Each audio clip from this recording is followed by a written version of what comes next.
September 1944.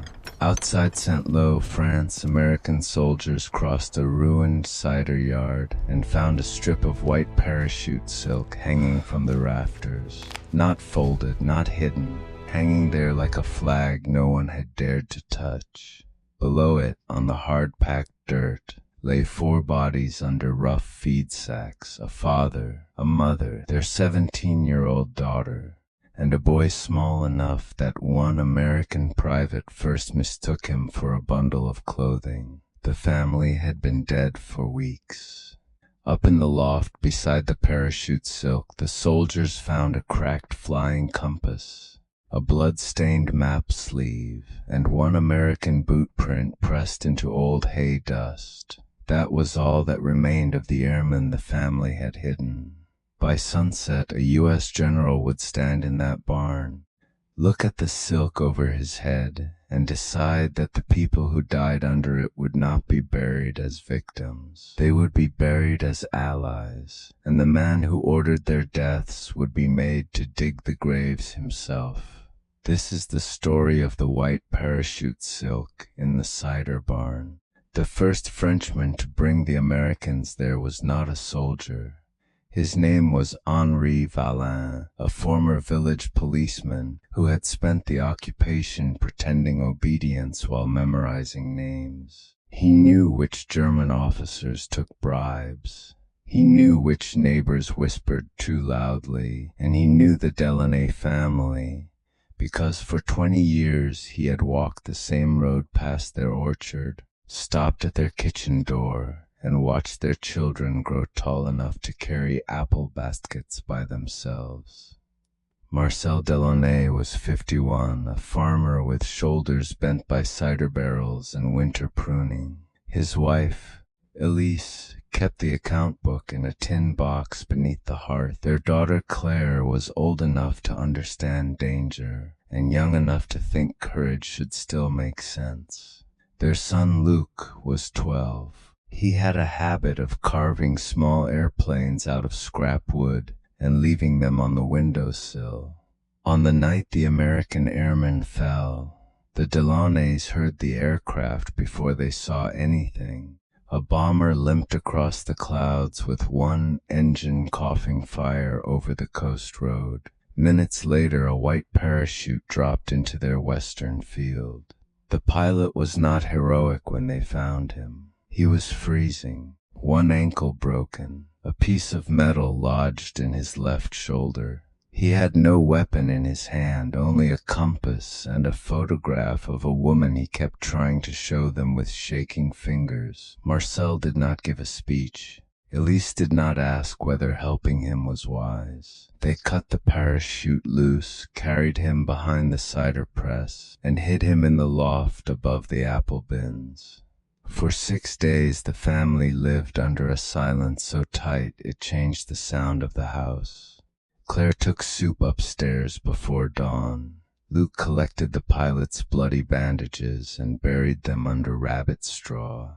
Elise washed the torn flight shirt in cold water, then burned the washcloth. Marcel walked the lane twice a day, not because he needed to, but because he wanted the neighbors to see a normal man doing normal work. But occupation does not only listen at doors, it listens through fear. Someone had seen the parachute come down. Someone had noticed the Delaunay barn go dark too early. And someone had repeated the word airman to the wrong man. That man was Obersturmführer Klaus Riedel, 38 years old, attached to a collapsing German security detachment that had fallen behind the retreat. Riedel did not look like a man running out of time. His field coat was brushed clean. His gloves were black leather. His notebook was ruled into perfect columns. He had built his career on the belief that a civilian could be broken more completely than a soldier, because civilians had homes, children, fields, and graves. To him, mercy was not kindness, it was disorder. By late August, the German front in Normandy had cracked open. Columns were retreating east. Fuel dumps were burning, headquarters maps were being changed faster than clerks could copy them. Regular army officers wanted distance. They wanted bridges, roads, trucks, fuel, and a route away from the Americans.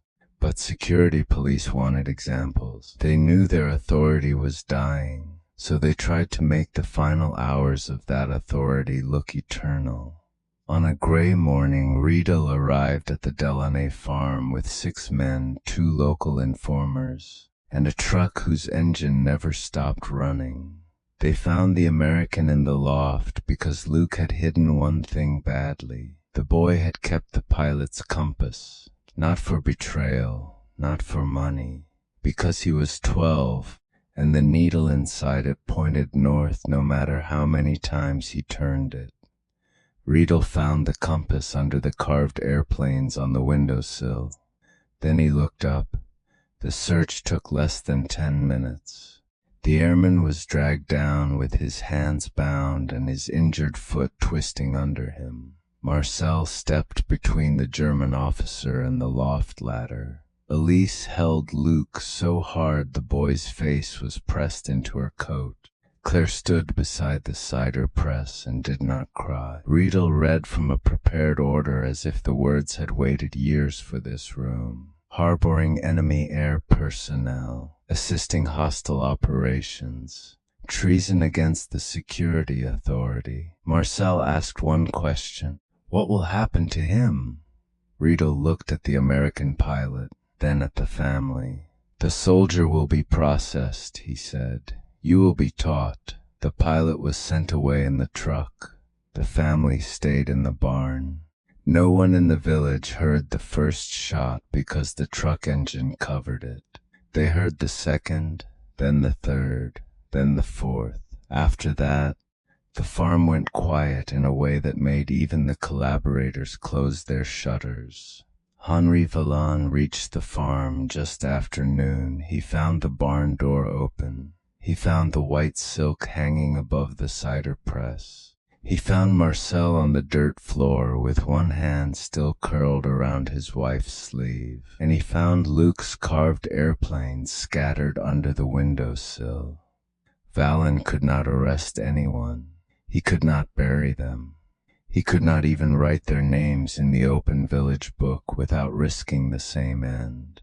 So he did the only thing left. He memorized everything: the angle of the bodies, the number of cartridge cases, the tread marks by the gate, the informer who stood with one hand tucked in his pocket, the German officer's name, copied from a field document dropped in the mud.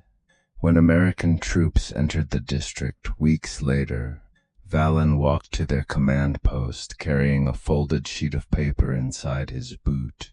He had written the whole thing in pencil so small that the first intelligence officer had to hold it under a lamp.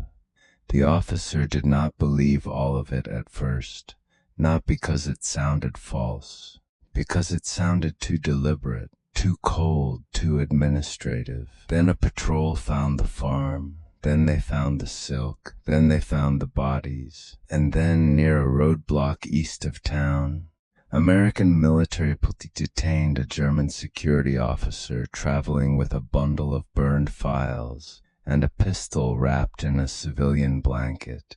His name was Klaus Riedel. The questioning began in a damaged schoolhouse being used as a temporary headquarters. An American captain placed Vallon's statement on the table. Across from him, Riedel sat perfectly straight, with mud on one boot and none on the other. The captain asked whether he knew the Delaunay farm. Riedel said he had inspected many properties. The captain asked whether he had taken an American airman from that farm. Riedel said enemy personnel were processed under military necessity. The captain asked why 4 civilians had been left dead in a barn when the pilot had been sent away alive. Riedel looked at the folder as though it were a bookkeeping error. "They chose the status of the enemy," he said. "I clarified it." That answer traveled faster than the typed report. By evening, Major General Elias Ward arrived at the schoolhouse in a dust-covered jeep. Ward was a hard, square-shouldered commander from the old cavalry service. The kind of officer who wore his helmet low and spoke so quietly that men leaned closer without realizing it. He had seen dead soldiers for 3 months across hedgerows, orchards, and sunken roads. But the report from the cider barn struck him differently. Soldiers die with some part of the world admitting they are in a war. The Delaunays had died in their own barn because they gave a wounded stranger a blanket and soup. Ward entered the room without ceremony. The captain stood. Riedel did not. The general looked at him for a long time. "Did you order the executions at the Delaunay farm?" Riedel's jaw tightened. "I enforced the security decrees." "Did you shoot the father first?" "I was not required to record toward sequence." "Did you make the boy watch?" Riedel looked toward the window. The demonstration had to be understood. Ward took one step closer. The boy was 12. The boy participated in concealment. There are moments when anger is loud, and there are moments when it becomes so controlled that everyone in the room feels the temperature drop. Ward's voice did not rise. "You found a broken airman in a loft," he said. "You could not beat our armor. You could not hold your roads. You could not keep your papers from burning in a ditch. So you proved your courage against a farmer, his wife, a girl, and a child." Riedel said nothing. Ward continued. "You call it authority because you need the word to cover the smell. But authority does not come from a black coat or a rubber stamp or a frightened informer pointing at a barn. Authority survives when people can look at what you did and still call it law." He pointed to Vallen's statement. "The farm is 3 miles from here. You will go there. You will remove your gloves. You will dig 4 graves where the neighbors can see you, and when you are finished, those people will receive the honors due to allies who died protecting an American serviceman." Riedel lifted his head. "You have no regulation for that." Ward leaned closer. "No, I have witnesses." The next morning the road to the Delaunay farm filled with people who pretended they were only passing by. Women stood with baskets on their arms and did not move. Old men leaned on fence posts. Children hid behind cartwheels. American infantrymen formed a quiet perimeter while military police brought Riedel to the yard. His coat was gone. His gloves were gone. His polished officer's pose did not survive the first 10 minutes of digging. The soil was heavy with rain. It clung to the shovel. It pulled at his boots. Every time the blade struck stone, the sound cracked across the yard. No one cheered. No one spat. That was what made it worse. Hatred would have given Riedel something to stand against. Silence gave him nothing. Henri Vallen stood at the barn door with Luke's smallest wooden airplane in his hand. Inside, the Americans lifted the bodies gently. They wrapped Marcel and Elise in clean canvas. Claire was carried by 2 privates, who looked too young to meet each other's eyes. Luke's carved airplanes were placed beside him before the canvas closed. Then General Ward walked into the barn alone. The white parachute silk still hung from the rafters. For a moment the general did not touch it. Then he reached up, cut one strip free with his pocket knife, and folded it into 4 narrow bands. One for each grave, not medals, not decorations, something older than regulation, a sign that the airmen had been there, a sign that the family had chosen knowingly, a sign that the secret police had failed to erase the reason they died. The burial took place in the orchard behind the cider press. An American bugler played taps with a cracked lip. The notes came out thin, then steadier. The villagers listened like people learning permission to breathe. Riedel stood under guard with mud up to his knees. When the final note faded, Ward turned to him and said only one sentence. "Now you have seen what your decree could not destroy." In the weeks that followed, the story of the cider barn moved quietly through the district, not as a rumor, as a record.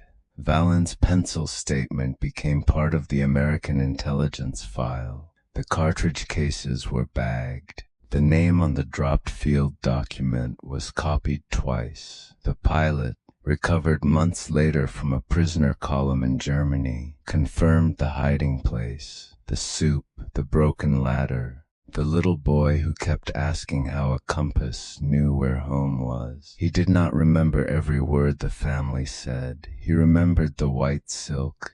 He remembered Marcel lifting him by the shoulders. He remembered Elise pressing bread into his hand, even though there was almost none left in the house. And when he was told what happened after he was taken, he sat down on the floor and covered his face. Riedel was transferred under guard with other security prisoners. The papers from the Delaunay farm followed him farther than he expected. Men like him believed records were useful only when they served power. They forgot records can outlive power. Valen returned to village police work after the liberation.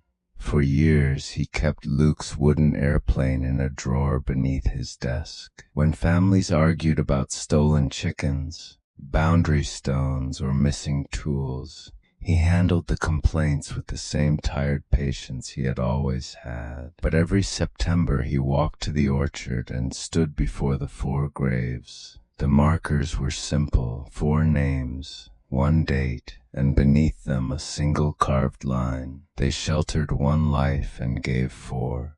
The Delaunay farm did not become a monument because a general shouted.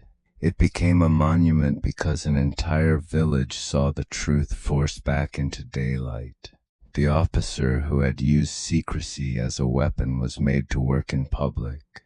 The family that had been left on a barn floor was carried out in honor, and the white silk that once meant a hunted man had fallen from the sky, became proof that courage can make an ordinary house part of a battlefield.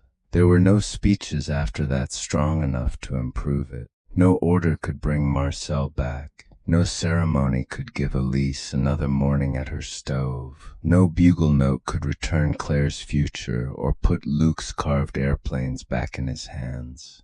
But the burial changed what the silence meant. Before, the silence around the farm had been fear. Afterward, it became witness. The black earth held the dead. The white silk held the verdict.